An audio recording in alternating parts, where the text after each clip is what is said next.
Olá, este é o Escritura em Foco, um programa do Centro Presbiteriano de Pós-Graduação Andrew Jumper e do Instituto Presbiteriano Mackenzie. O episódio de hoje faz parte da série A Mensagem dos Evangelhos, uma série de 4 programas nos quais os evangelhos da Bíblia, Mateus, Marcos, Lucas e João, serão apresentados.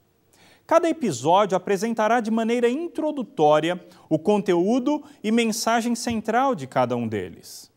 No programa de hoje, apresentaremos o Evangelho de Marcos, quem é o seu autor, a provável data de sua escrita e as ênfases peculiares que o distinguem dos demais evangelhos da Bíblia.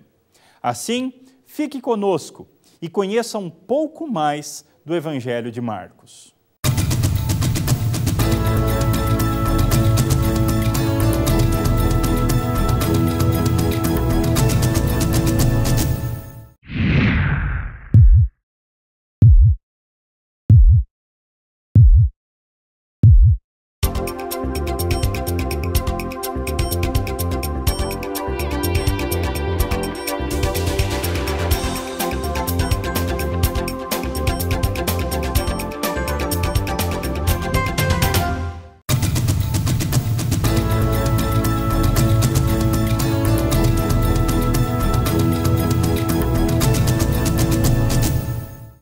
Os 4 evangelhos do Novo Testamento são formalmente anônimos, ou seja, os autores não colocaram os seus nomes no primeiro manuscrito.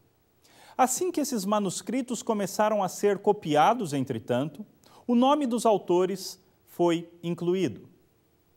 Os líderes cristãos dos primeiros séculos, em seus escritos, concordaram em atribuir os evangelhos aos autores Mateus, Marcos, Lucas e João.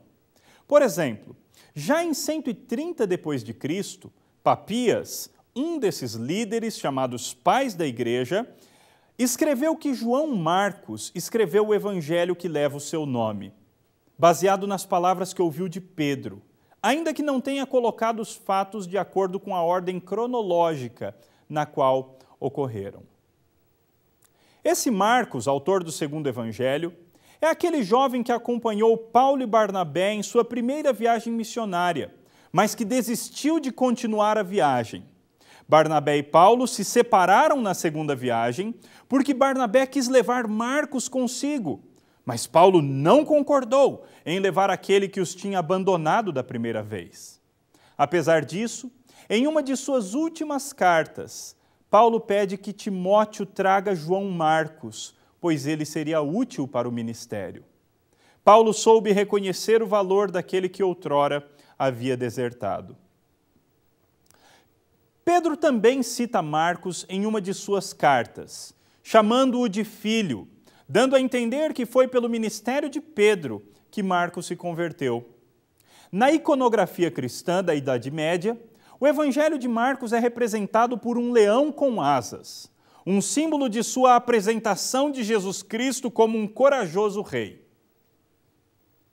Não é possível dizer com precisão quando ou onde o Evangelho de Marcos foi escrito. Baseado nas informações dos pais da igreja, é possível supor que Marcos tenha escrito a partir da cidade de Roma. A discussão sobre a data do Evangelho de Marcos torna-se ainda mais complicada, pois ela depende da datação dos outros evangelhos, Mateus e Lucas. Isso acontece porque muitos estudiosos acreditam que ambos utilizaram Marcos como uma de suas fontes principais, de tal forma que, neste caso, Marcos tem que ser escrito antes dos dois, talvez por volta dos anos 50 a 60 depois de Cristo. Quando se afirma que Marcos escreveu a partir de Roma, torna-se mais provável que ele tenha escrito para os próprios romanos. Novamente, essa é apenas uma conjectura, mas ao olhar para o Evangelho, percebe-se que, de fato, Marcos estava escrevendo para não-judeus, ou, como são chamados na Bíblia, para gentios. Diferente de Mateus, Marcos explica os costumes judaicos que cita e traduz expressões aramaicas. Além disso, o tom crítico do Evangelho mostra que ele não seria tão bem recebido por judeus contemporâneos de Marcos. Portanto, podemos resumir o que vimos até aqui, dizendo que o segundo evangelho foi escrito por João Marcos, provavelmente em Roma, por volta de 50 a 60 depois de Cristo, e para anunciar Jesus aos romanos. No próximo bloco, veremos algumas das características peculiares do evangelho de Marcos. Fique conosco.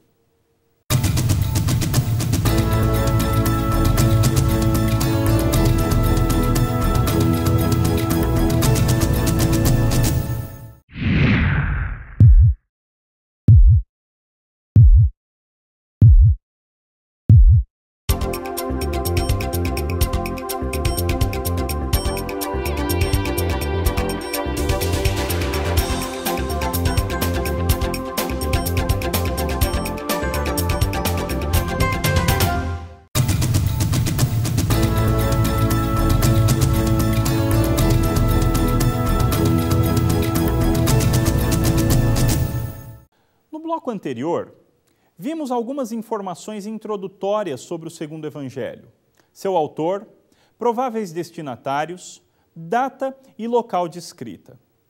Neste bloco, veremos as características que distinguem o evangelho de Marcos dos demais. Uma dessas características é a brevidade do segundo evangelho. Note no gráfico a comparação entre os evangelhos quanto ao número de palavras. Enquanto Mateus e Lucas têm em torno de 18 a 19 mil palavras, Marcos tem cerca de 11 mil palavras em sua versão grega. Outra característica de Marcos é ser um evangelho missionário. Marcos dá uma grande ênfase em missões. Jesus exerce o seu ministério em todos os lugares de Israel e também entre não-judeus. Jesus instrui um homem que fora endemoniado na cidade greco-romana de Gerasa, no norte do Jordão, que anuncia aos seus a libertação que recebera. O templo é definido como casa de oração para todos os povos. O sermão profético ensina que um dos sinais da vinda é a pregação a todas as nações. E Jesus ordena aos discípulos que saiam pelo mundo pregando o evangelho. Outra característica peculiar a Marcos, além da brevidade e do aspecto missionário, é o que convencionou se chamar de segredo messiânico. Este segredo diz respeito às repetidas falas de Jesus, ordenando aos seus discípulos e pessoas curadas por ele que não contassem a ninguém sobre quem ele era. Um dos textos mais claros que apresentam essa característica está em Marcos 8, 27 a 30. Então, Jesus e os seus discípulos partiram para as aldeias de Cesareia de Filipe, e no caminho perguntou-lhes: quem dizem os homens que sou eu? E responderam: João Batista, outros Elias, mas outros algum dos profetas. Então lhes perguntou: mas vós, quem dizeis que eu sou? Respondendo Pedro lhe disse: tu és o Cristo. Advertiu-os Jesus de que a ninguém dissessem tal coisa a seu respeito. Marcos relata pelo menos mais 5 outras ocorrências nas quais Jesus adverte seus seguidores da mesma forma. Existe muito debate quanto ao motivo pelo qual Jesus agiu assim. Alguns intérpretes afirmam que a razão era para conseguir desempenhar seu ministério até o fim e para não ser mal compreendido. Curiosamente, o próprio Marcos registra que o pedido de Jesus não era obedecido, e especialmente aqueles a quem curava faziam cada vez mais publicidade dele. Marcos também tem uma característica peculiar que diz respeito à sua técnica de escrita. Marcos gosta de usar uma técnica que podemos chamar de sanduíche. Ele começa a narrar uma história, interrompe aquela história e narra outra história, e então volta à primeira história e a conclui. O fator importante dessa técnica é que ela não é apenas um fator estilístico, mas possui o objetivo teológico de fazer com que o leitor entenda a história interrompida à luz da história narrada no meio. A última característica peculiar a Marcos que vamos abordar diz respeito à sua ênfase na identidade de Jesus como o Filho de Deus, por um lado, e o servo sofredor, por outro lado. O primeiro versículo de Marcos explicita seu tema mais importante: Evangelho de Jesus Cristo, o Filho de Deus. A divindade de Jesus Cristo é tão importante em Marcos que é possível detectar uma estrutura do Evangelho baseada exatamente nas declarações em que se baseiam essa doutrina. Observe no gráfico como as declarações mais importantes da divindade de Cristo ocorrem no começo, no meio e no fim do Evangelho. É exatamente neste meio do Evangelho que ocorre uma mudança no foco de Marcos. Na primeira metade, ele enfatiza o poder e a grandeza dos feitos de Jesus. Na segunda metade, enfatiza a perseguição, o sofrimento e a paixão de Cristo. Portanto, as características do Evangelho de Marcos que vimos são a brevidade, a ênfase em missões, o segredo messiânico, a técnica sanduíche e a identidade de Jesus como Filho de Deus e como servo sofredor. No próximo bloco, veremos o conteúdo de Marcos em forma de esboço. Entenderemos melhor como o evangelista organizou o seu material de acordo com os seus propósitos. Voltamos já.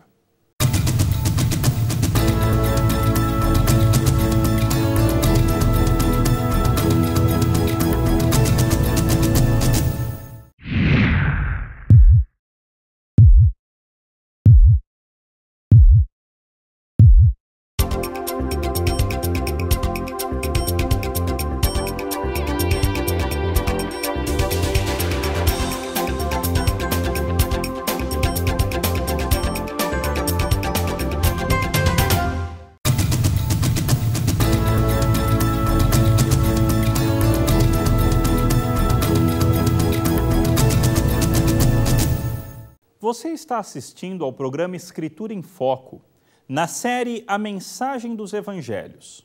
Estamos estudando hoje o Evangelho de Marcos. Nos blocos anteriores vimos características ligadas à origem e composição do Evangelho, autoria, data de composição, público-alvo, e vimos também as características relacionadas ao conteúdo.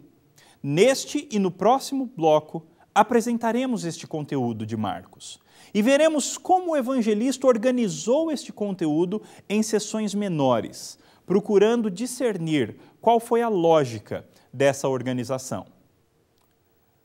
Na primeira parte do Evangelho de Marcos, capítulo 1, verso 2 ao capítulo 8, verso 26, Marcos apresenta Jesus como Deus encarnado. Marcos organiza seu evangelho dividindo-o ao meio. Nesta primeira metade, Marcos apresenta Jesus como o próprio Deus, cheio de poder para realizar grandes milagres.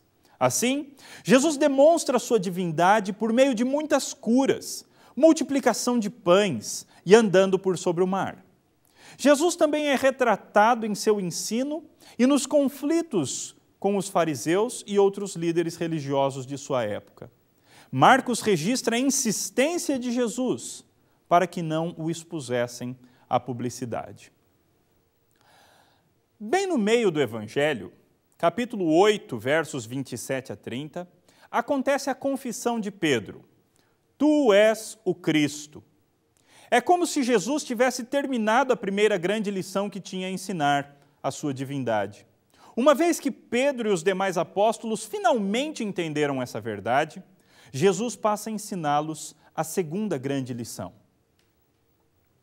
Desta forma, na segunda metade de seu evangelho, Marcos apresenta Jesus como o servo sofredor. É aquele que veio para morrer pelo seu povo, a fim de salvar os que nele creem.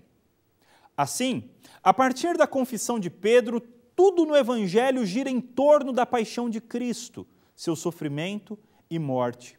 Jesus anuncia várias vezes que vai morrer em Jerusalém e caminha resoluto rumo àquela cidade. Nesta seção do Evangelho, não há tantas curas ou milagres, a não ser a transfiguração e a cura de um cego. A oposição dos fariseus cresce. Jesus aparece ensinando mais do que na primeira parte do Evangelho, e o centro de seu ensino aponta para a cruz. No final de seu evangelho, Marcos apresenta no capítulo 16, versos 1 a 20, Jesus Cristo como Senhor. Agora, a lição do evangelho é: Jesus é Senhor. Ele ressuscita, aparece aos seus seguidores, tanto mulheres quanto homens, e os convoca a pregar o evangelho por todo o mundo. Ao final, Jesus sobe aos céus e os discípulos saem pregando pelo mundo. Este é o grande quadro do Evangelho de Marcos, sua estrutura maior. É assim que Marcos organiza o seu conteúdo.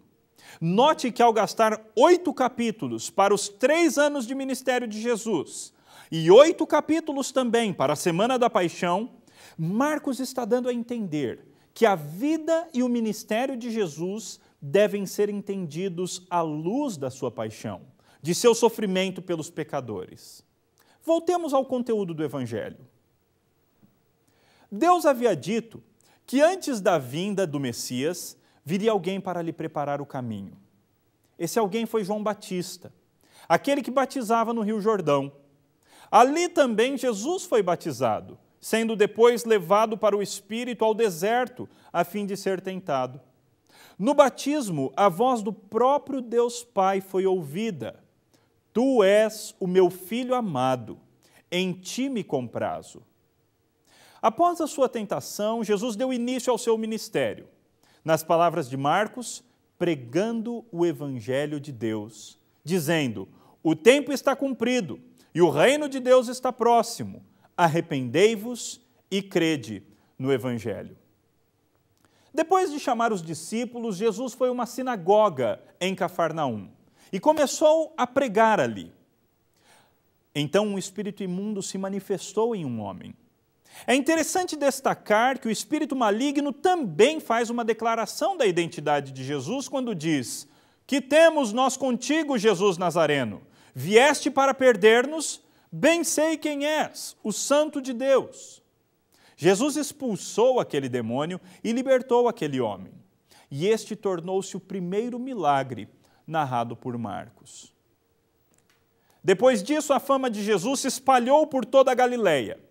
Ele curou a sogra de Pedro, curou vários outros doentes, expulsou demônios, mas sem permitir que falassem, pois eles sabiam quem ele era. Depois disso, Jesus subiu a um deserto para orar e saiu de Cafarnaum, andando por toda a Galileia e pregando nas sinagogas e expulsando os demônios. Em uma ocasião, um leproso chegou a Jesus e de joelhos suplicou: Se quiseres, podes purificar-me. A resposta de Jesus demonstra todo o seu poder e divindade quando diz: Quero, fica limpo. É evidente que a narração desta e das demais curas, a expulsão dos demônios, o testemunho do Pai e até mesmo a palavra dita pelos demônios sobre a identidade de Jesus apontam em Marcos para a divindade de Cristo. Depois da cura do leproso, Jesus curou um paralítico. Mas antes de curá-lo, Jesus disse: Filho, os teus pecados estão perdoados. Alguns mestres da lei que estavam presentes questionaram o fato de Jesus estar perdoando pecados, pois esta é uma prerrogativa de Deus. Então, para mostrar que tinha o direito de perdoar, Jesus curou o paralítico diante deles. O resultado é que todos os presentes glorificaram a Deus. Outro motivo de controvérsia entre Jesus e os líderes religiosos se deu porque Jesus curou um homem que tinha a mão imobilizada e o fez no sábado. Também no sábado, os discípulos de Jesus colheram cereal para comer. A essas objeções dos fariseus, Jesus respondeu que ele é Senhor do sábado. Marcos também relata sobre espíritos imundos que vinham a Cristo e gritavam: Tu és o Filho de Deus. Mas Jesus ordenava-lhes que não dissessem quem ele era. A oposição contra Jesus vai crescendo. E no capítulo 3 de Marcos, a família de Jesus pensa que ele está louco. E os fariseus afirmam que ele expulsa demônios pelo poder do maioral dos demônios, que eles chamam de Belzebu. Neste ponto do Evangelho, Jesus encontra-se em Cafarnaum. Depois disso, ele vai em direção ao Mar da Galileia, pregando, mas utilizando uma figura de estilo chamada parábola. Quando Jesus chega ao Mar da Galileia, entra em um barco junto com seus discípulos para ir ao outro lado da margem. No meio da viagem, veio uma grande tempestade sobre o barco. E Jesus então ordenou ao mar: acalma-te, emudece. E o resultado foi uma grande calmaria. Do outro lado do lago, de Genezaré, que é o outro nome que o Mar da Galileia recebe na Bíblia, Jesus expulsou o demônio de um homem. Esse demônio trata Jesus da seguinte forma: Jesus, Filho do Altíssimo. Já novamente de volta, Jesus cura uma mulher que sofria de hemorragia há 12 anos e ressuscita uma menina, também de 12 anos de idade, filha de um oficial da sinagoga chamado Jairo. Note a variedade de milagres que Marcos apresenta: poder sobre doenças, sobre demônios, sobre a natureza e até mesmo sobre a morte. O que Marcos quer que o leitor entenda é que o homem que ele apresenta é de fato o próprio Deus encarnado. Em meio às controvérsias dos fariseus contra Jesus, Marcos ainda mostra este multiplicando pães e peixes para alimentar uma multidão por 2 vezes, curando pessoas e andando sobre as águas. No Evangelho de Marcos, todas essas demonstrações de poder de Jesus culminam na declaração de Pedro. Note como o próprio texto agora apresenta uma mudança no foco do Evangelho. Então, Jesus e os seus discípulos partiram para as aldeias de Cesareia de Filipe. E no caminho perguntou-lhes: quem dizem os homens que sou eu? E responderam: João Batista, outros Elias, mas outros algum dos profetas. Então lhes perguntou: mas vós, quem dizeis que eu sou? Respondendo, Pedro lhe disse: tu és o Cristo. Advertiu-os Jesus de que a ninguém dissessem tal coisa a seu respeito. Então começou ele a ensinar-lhes que era necessário que o Filho do Homem sofresse muitas coisas, fosse rejeitado pelos anciãos, pelos principais sacerdotes e pelos escribas, fosse morto, e que depois de 3 dias ressuscitasse. Perceba como, após a declaração de Pedro, Marcos diz que então, ou seja, a partir daquele momento, Jesus começou a falar sobre o seu sofrimento. Nós veremos essa última parte do Evangelho em nosso próximo e último bloco. Fique conosco.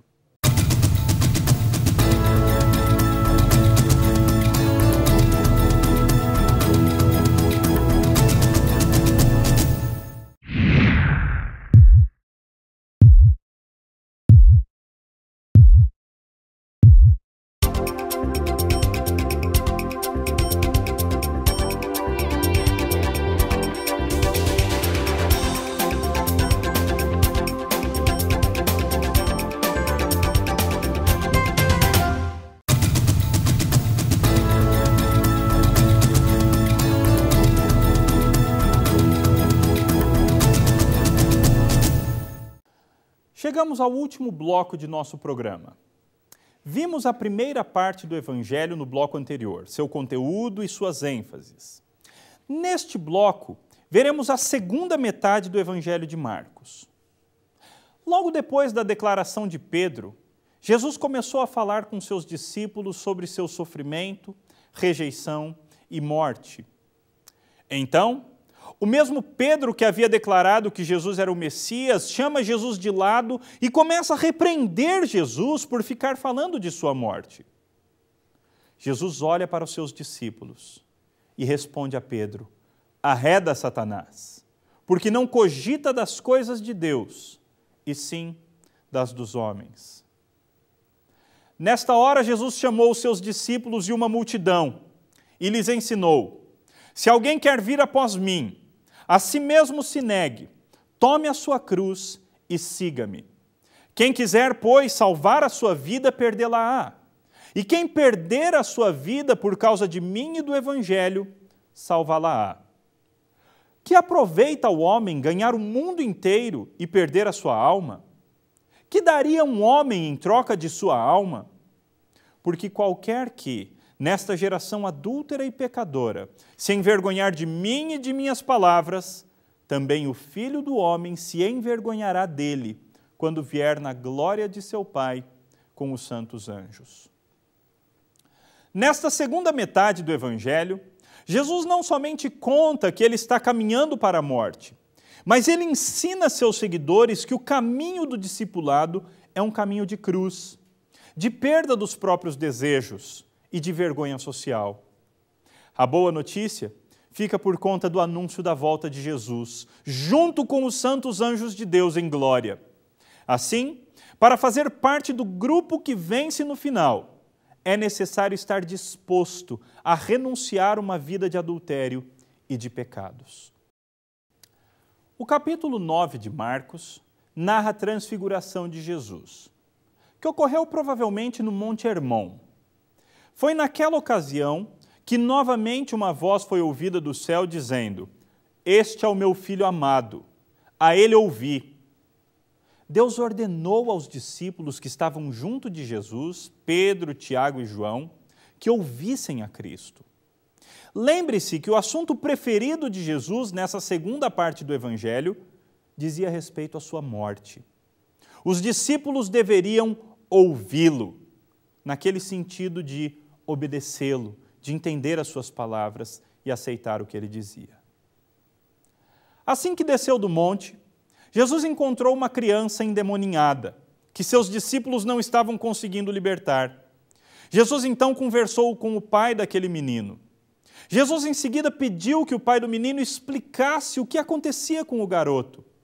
Depois de uma triste descrição de sofrimento, o pai disse a Jesus: "Se tu podes alguma coisa, tem compaixão de nós e ajuda-nos."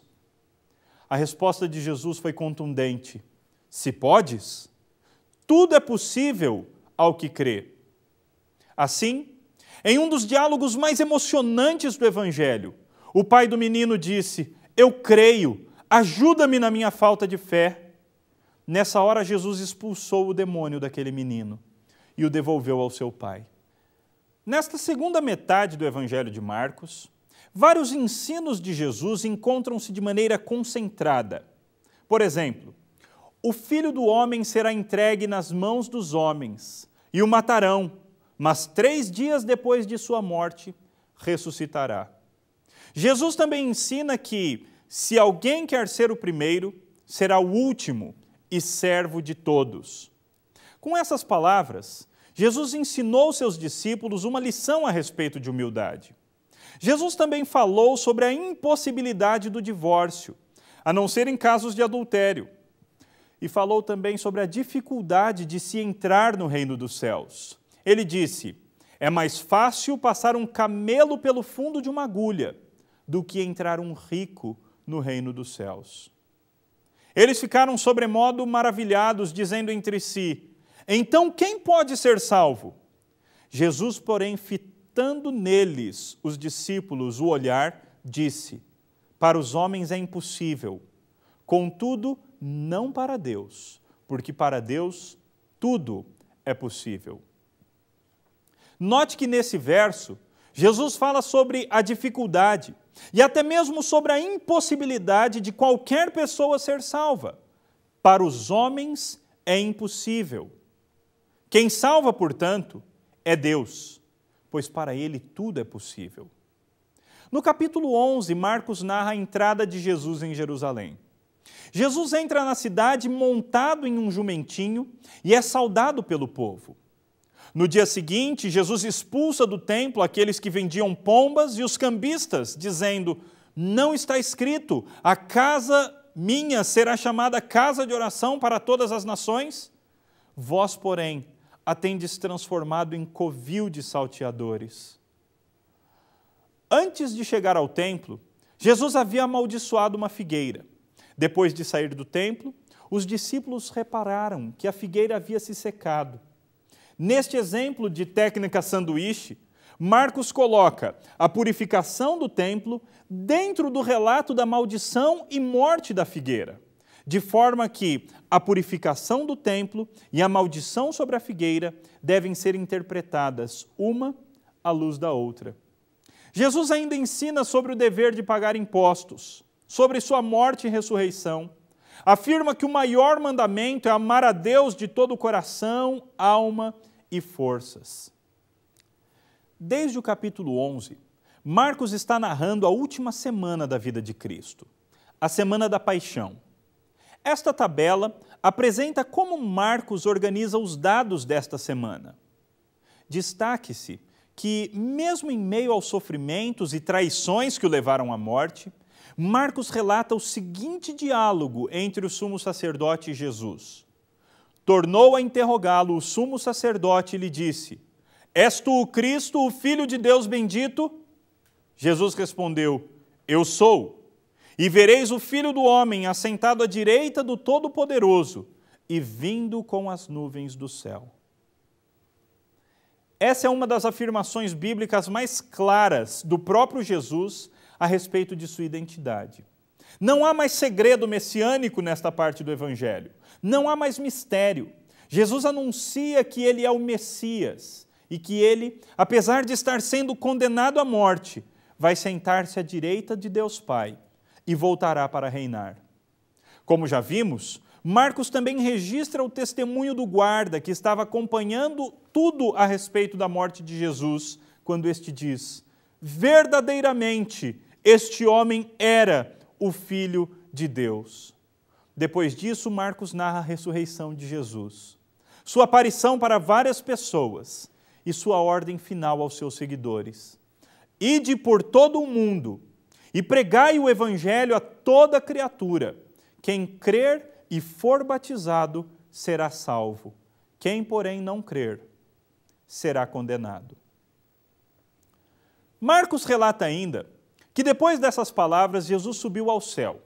E os discípulos saíram e pregaram por toda parte.